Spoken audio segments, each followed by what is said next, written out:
Monsieur le maire, quel est l'objectif de cette journée Bien, au cours de la campagne électorale, j'avais expliqué que ma priorité, c'était la proximité.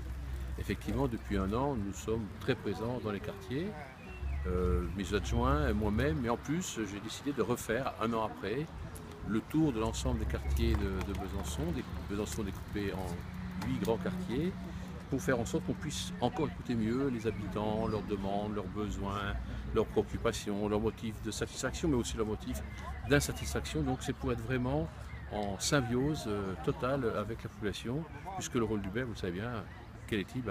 C'est faire en sorte que les habitants de sa ville soient heureux. Et moi, je n'ai pas d'autre objectif que de faire en sorte que j'en sois bien ici. Je rencontre des personnes qui vivent là, qui sont bien, qui me disent on est bien, on est près de la rivière, on est là avec nos enfants, avec nos petits-enfants, donc on est bien.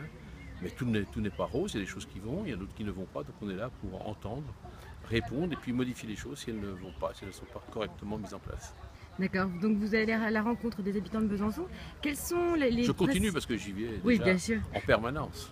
Quelles sont les principales doléances que vous entendez? Sur quel thème, sur quel domaine? Oh, il y a beaucoup la sécurité, hein. C'est vrai, la sécurité, les incivilités, les motos, les deux roues, les quads.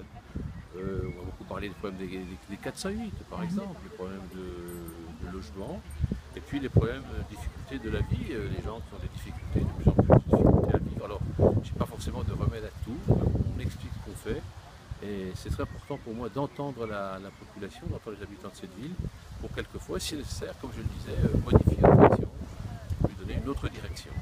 D'accord. Et quel est le bilan que vous faites vous-même après un an de mandat? C'est difficile parce qu'il y a de moins en moins d'argent et de plus en plus de besoins. Donc c'est une équation très difficile à régler. De moins en moins de sous, de plus en plus de besoins. Alors il faut déterminer des priorités et faire l'essentiel, puisque dans le même temps, j'ai souhaité ne pas augmenter les impôts cette année, vous le savez. Donc moins de recettes, plus de dépenses, plus de besoins. Bon, c'est pas facile, mais je le savais déjà et donc la situation est difficile, mais on va gérer. Merci.